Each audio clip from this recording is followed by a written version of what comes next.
Good morning, kindergartners. Today, since it's Earth Day, Wednesday, April 22nd, I'm going to read this book called The Lorax, and you might have already heard of it before, so you can do a little connection, by Dr. Seuss.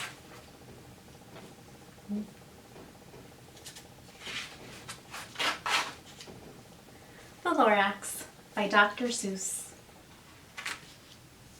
And the dedication is for Audrey, Lark, and Leah with love. At the far end of town where the grickle grass grows and the wind smells slow and sour when it blows and no birds ever sing excepting old crows is the street of the lifted Lorax. And deep in the grickle grass, some people say, if you look deep enough, you can still see today where the Lorax once stood, just as long as it could, before somebody lifted the Lorax away. What was the Lorax? And why was it there? And why was it lifted and taken somewhere? From the far end of town where the grickle grass grows, the old Onceler still lives here. Ask him. He knows. Oh, looks like that page is off. You won't see the Onceler. Don't knock at his door. He stays in his lurkum on top of his store. He lurks in his lurkum, cold under the roof, where he makes his own clothes out of miff-muffered moof. And on special dank midnights in August, he peeks out of the shutters, and sometimes he speaks and tells how the Lorax was lifted away. He'll tell you, perhaps, if you're willing to pay. Should we pay him so we can hear the story? On the end of a rope, he lets down a tin pail, and you have to toss in 15 cents and a nail, and the shell of a great-great-great-grandfather snail. So let's pretend we have all of that stuff. You might have 15 cents. Drop it into the little pail. Then he pulls up the pail, makes a most careful count to see if you've paid him the proper amount. Then he hides what you paid him away in his snub, his secret strange hole in his grovulous glove. Then he grunts, I will call you by whisper-mophone, for the secrets I tell are for your ears alone.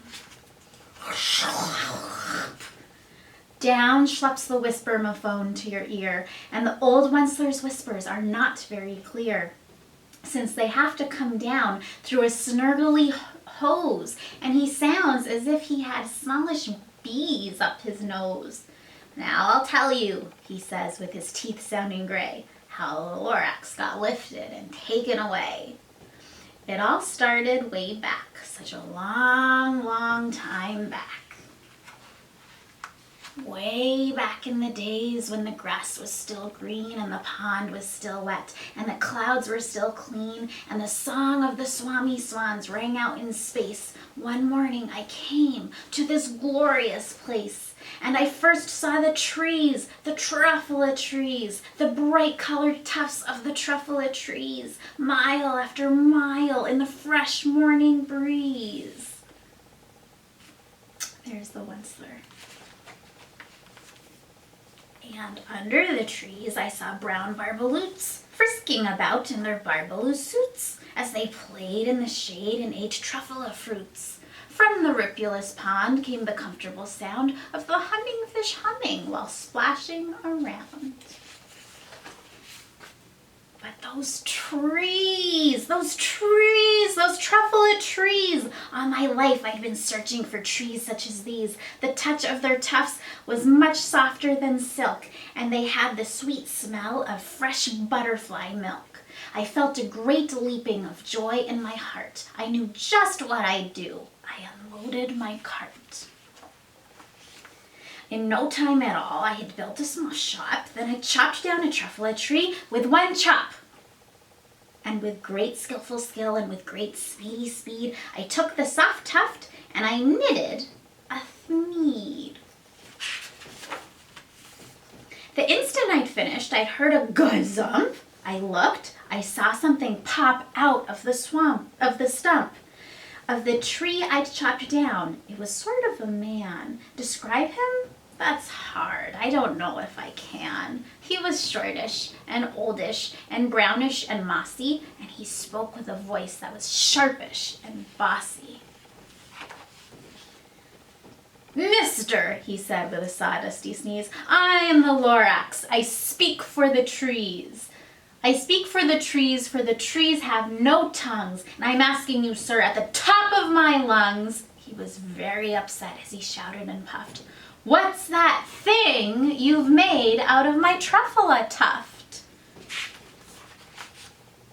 Look, Lorax, I said, there's no cause for alarm. I chopped just one tree. I am doing no harm. I'm being quite useful. This thing is a thneed. A thneed's a fine something that all people need. It's a shirt, it's a sock, it's a glove, it's a hat, but it has other uses, yes, far beyond that. You can use it for carpets, for pillows, for sheets, or curtains or covers for bicycle seats. The Lorax said, Sir, you are crazy with greed. There is no one on earth who would buy that fool thneed.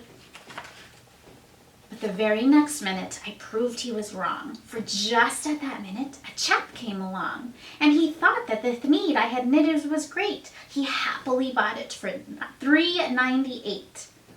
I laughed at the Lorax. You poor, stupid guy. You never can tell what some people will buy.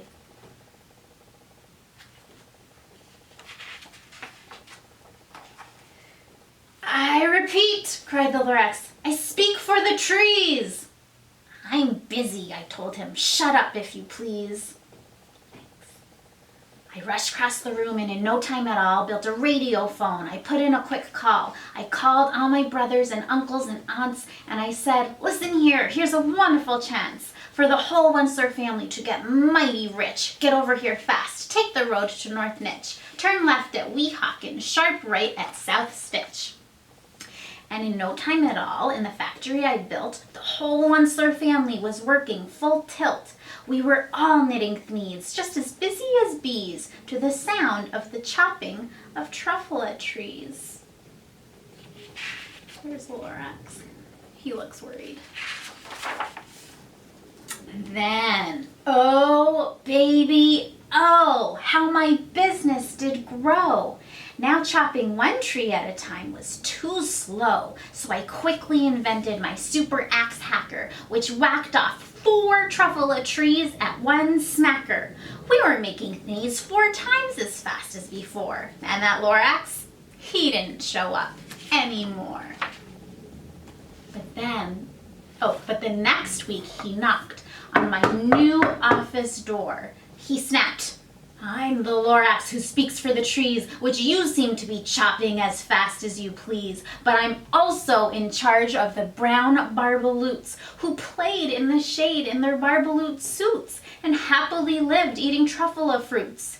Now, thanks to your hacking my trees to the ground, there's not enough truffula fruit to go round.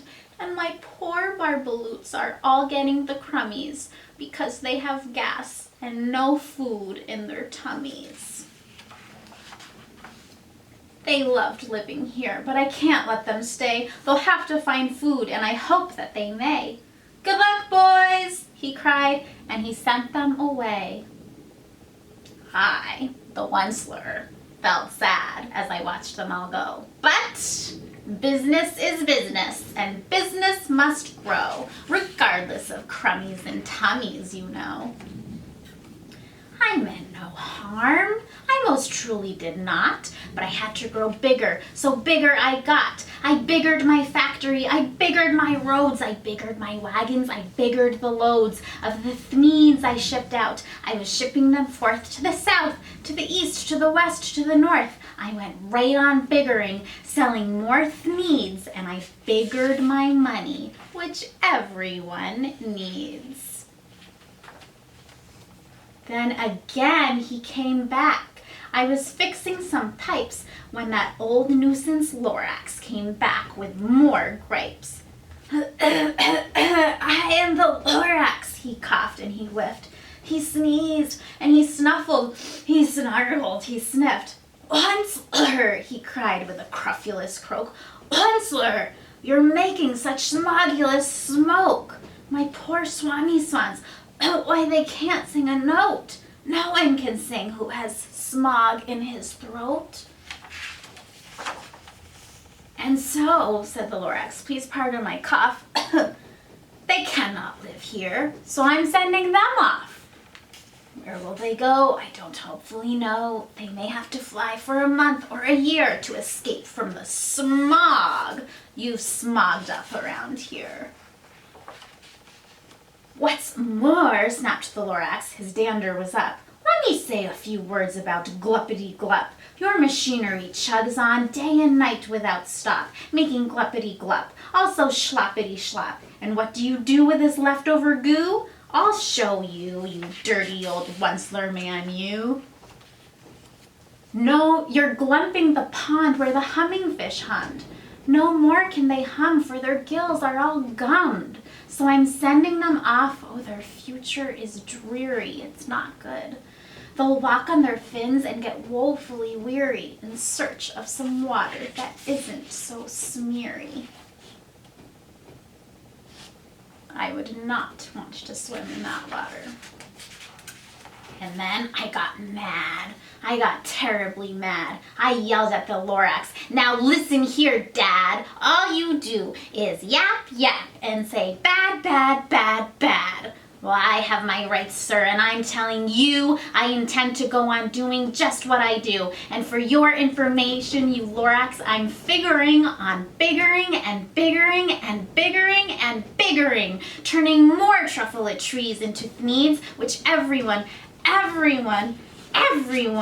needs. And at that very moment, we heard a loud whack. From outside in the fields came a sickening smack of an axe on a tree. Then we heard the tree fall, the very last truffula tree of them all. No more trees, no more needs, no more work to be done. So in no time, my uncles and aunts, everyone, all waved me goodbye. They jumped in my cars and drove away under the smoke-smuggered stars. Now all that was left neath the bad-smelling sky was my big empty factory, the Lorax, and I. The Lorax said nothing, just gave me a glance, just gave me a very sad, sad backward glance as he lifted himself by the seat of his pants, and I'll never forget the grim look on his face when he hoisted himself and took leave of this place through a hole in the smog without leaving a trace. And all that the Lorax left here in this mess was a small pile of rocks with one word, unless. Whatever that meant, well, I just couldn't guess. That was a long time ago, but each day since that day, I've sat here and worried away. Through the years, while my buildings have fallen apart, I've worried about it with all of my heart.